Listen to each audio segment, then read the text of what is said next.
How's it going, guys? Music fan here. How you guys doing? And welcome to the Unforgettable Fire. This is going to be an album review of U2's fourth studio album, released in 1984. And this is especially significant because it marks the first ever overt change in their sound and really points ahead to other reinventions that are going to happen. This is, of course, the album before the big breakthrough album, The Joshua Tree, but for now, we're going to be reviewing this album here. So let's not waste any time. Yeah, like after the War album and Under a Blood Red Sky, really brought them their first financial success for the band, and also their first exposure especially in the United States and also parts of the world. Also, those two releases, especially Under a Blood Red Sky, really brought them a lot of financial clout along with them in this particular case. But going into the next LP, they realized that they were in danger of becoming, in quote unquote, from Bono, another sloganeering arena rock band, and really felt that the world was ready to hear the next rock band. They were ready to hear the heirs to the Who and Led Zeppelin, but internally the band felt as if they already had expanded their fondness for big distorted guitars and really heavy sonics, especially with the War album. They felt that they had stretched that album as far as it can go, and for them to outdo themselves would have made them seem almost pretentious and pompous. So really coming with the next LP, they decided to change things up a bit and really acknowledge a different side to U2 and a different way of seeing their music. And really, after looking through a slew of producers, they eventually land on Ambient Godfather and Ambient Pioneer Brian Eno. Really, he's been widely known in the world of music, really having a knack for reinventing a band's sound when they realized that their tried and tested formula, especially if it's a successful formula commercially, has become very very very dry for a particular band, artist in a band, and really wants to stretch their wings and wants to reinvent themselves into a newer musical territory. So that's what Brian Eno has been known of doing for artists and for bands especially. And this was U2's first ever encounter, their first ever meeting with Brian Eno.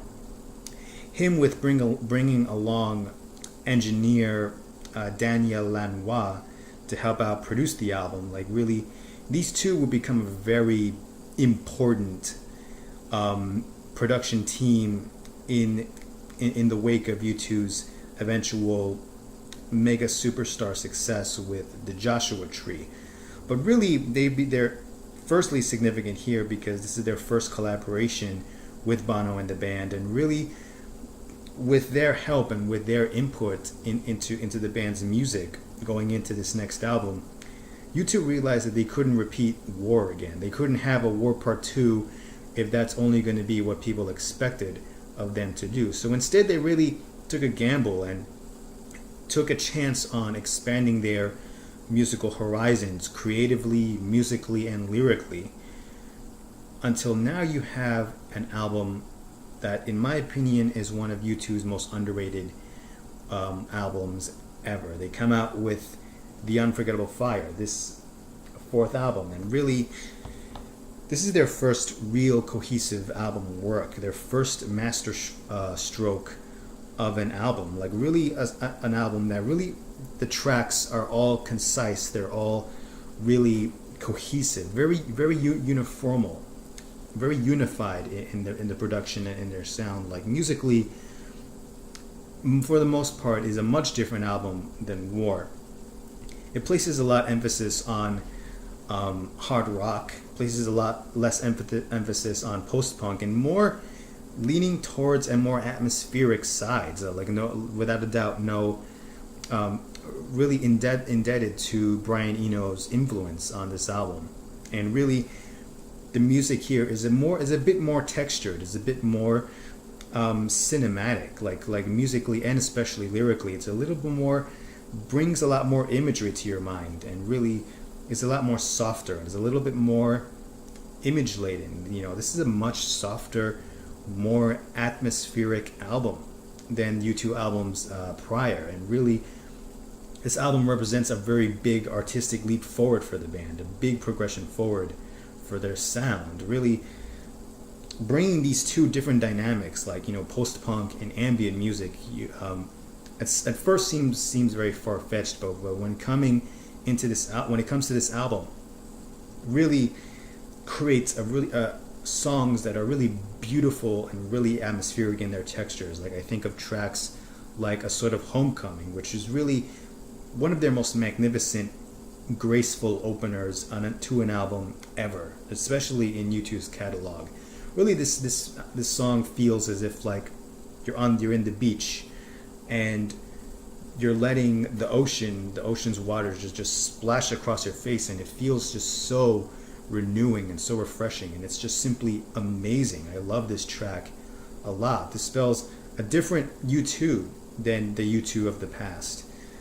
You also have tracks like Promenade, which is really a very soft, a very tender like track, really have this really beautiful guitar picking from the edge, and really beautiful band and instrumentation, and how lush and how beautiful it sounds. Also, the title track too also makes use of orchestration, a really rich and very lush orchestration with the title track here on The Unforgettable Fire. And also tracks like Elvis Presley in America, which really is their most heaviest experimental track, maybe possibly even in their whole catalog. Really is a backing track of A Sort of Homecoming, which really is slowed down to create this very strange and yet very musically powerful piece of music.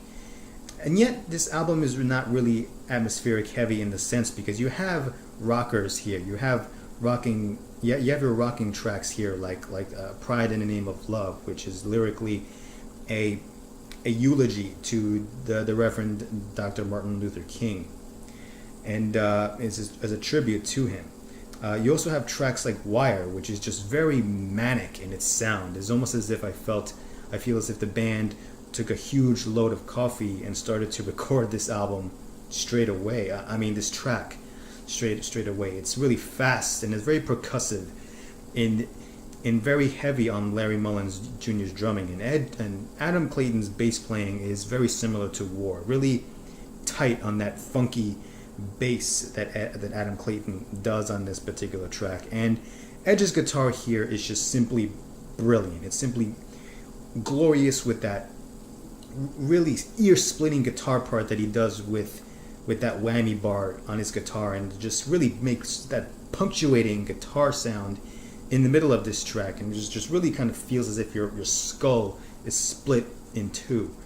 And really Bono's vocal harmonies here is just simply manic and crazy. He really goes the extra mile to really bring that high-pitched, almost vocal squeals on this particular track to make this song a really menacing kind of track here.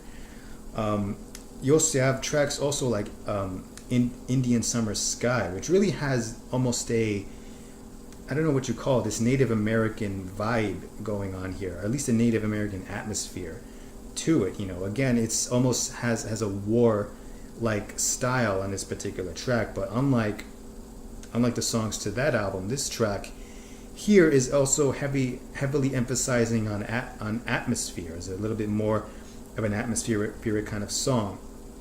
And the last track, MLK, which is just this beautiful, very reverb organ playing kind of track, but still lends to this very beautiful quality to this particular track. It's one of my favorite closing tracks to an album, especially a U2 album, ever. This track,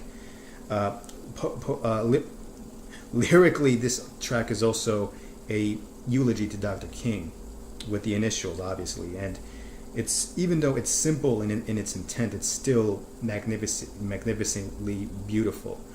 Also magnificently beautiful is the track Bad.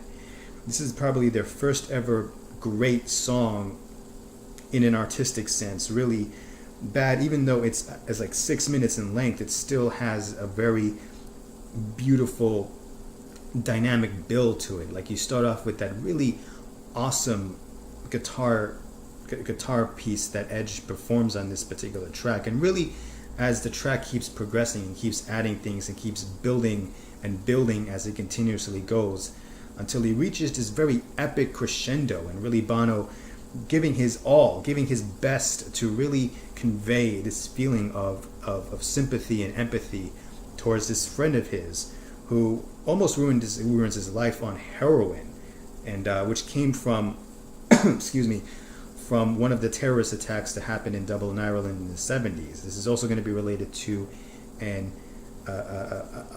track on Songs of Innocence, but that's for that album review. Still, Bad is a beautiful piece of music. It's really one of their best ever songs. The live rendition to this track also landed U2 extra exposure around this particular time. Overall, The Unforgettable Fire, I cannot say anything more about this album. Straight 5 for this album, along with War. At least I believe I gave that album a 5.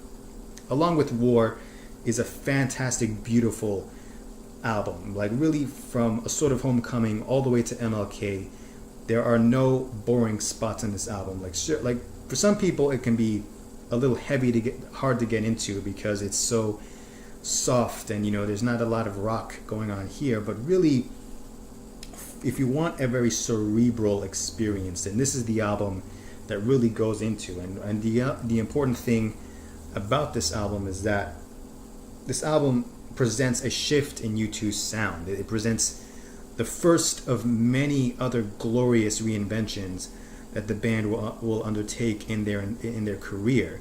And really, this is like the starting point. This is only going to lead into the mega album, The Joshua Tree, which is coming next on the discography review. But for now, this album is probably one of the most perfect albums, at least in my opinion, that U2 has ever created. It's full of lush atmospherics, great instrumentation, great experimentation from Brian Eno and Daniel Lanois, Larry Mullen Jr.'s and Adam Clayton's rhythm section really mature in this particular album, and it can be heard all over this album, especially the title track.